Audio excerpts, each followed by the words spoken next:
What else do you think of when you think of the federal vision? What else is it about the federal vision that troubles you, that would make you get involved in ecclesiastical cases against it? Right. Well, fundamentally, I believe the federal vision is a denial of the gospel of Jesus Christ. Now, you understand that people will hear you say that, and they'll say, oh, wait a minute. Some really important theologians, one who recently published a systematic theology, says, you can't say that, Reverend M.J. Bennett, right?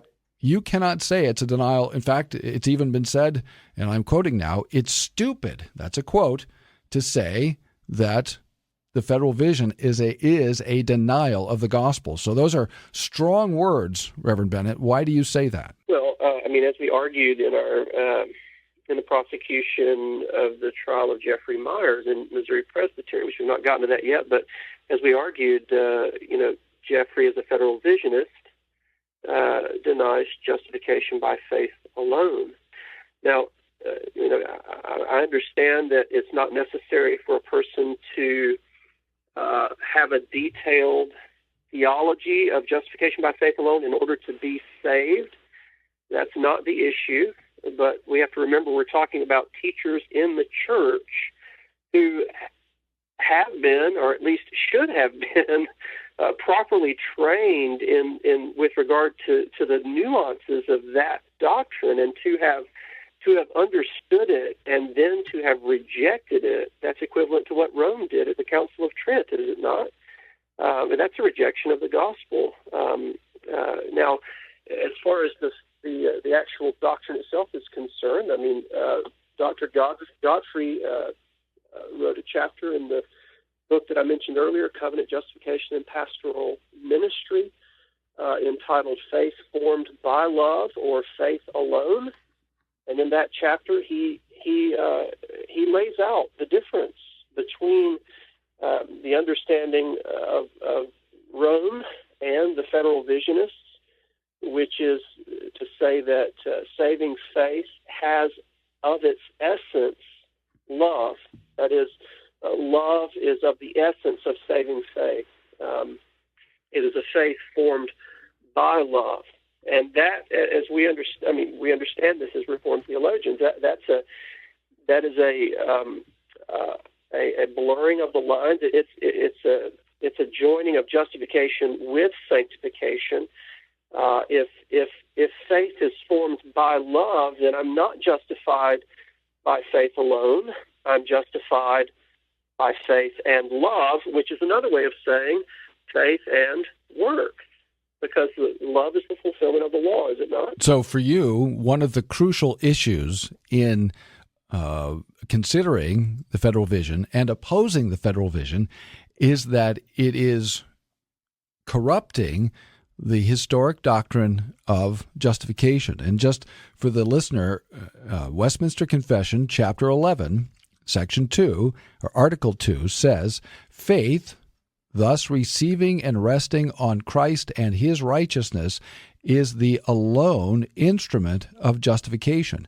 Yet it is not alone in the person justified, but is ever accompanied with all other saving graces, and is no dead faith, but worketh by love. So when Reformed people talk about faith and love, we distinguish them, we relate them, we connect them, but faith in the act of justification rests in Christ's finished work. It trusts Christ for what he has done, for who he is, and receives his righteousness, which is credited to us. And that will produce love, but it's not our obedience. It's not even Spirit-wrought sanctity within us that results in works that makes faith what it is.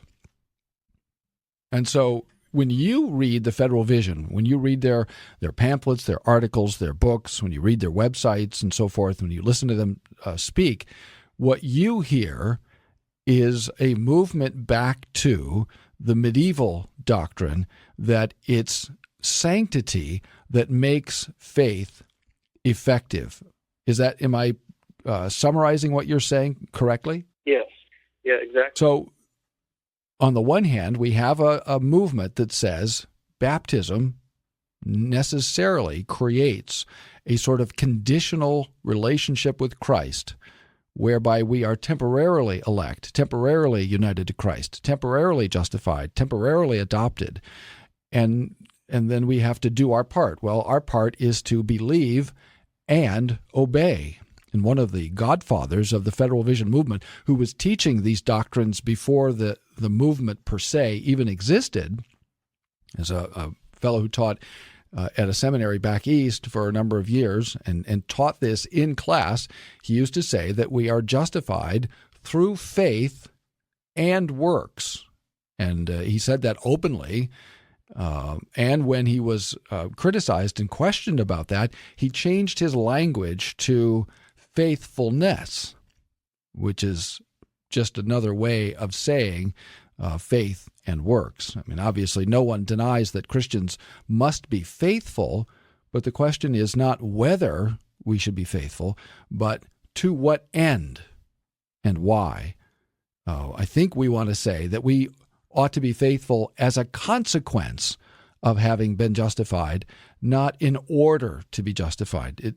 Do you agree? Yeah, that's right. I mean, our confession, the way it states it, is that our good works are the fruits and evidences of a true and lively faith, right? And so I think about good works necessarily flowing from or being the necessary evidence or consequence of saving faith, but not being of its essence.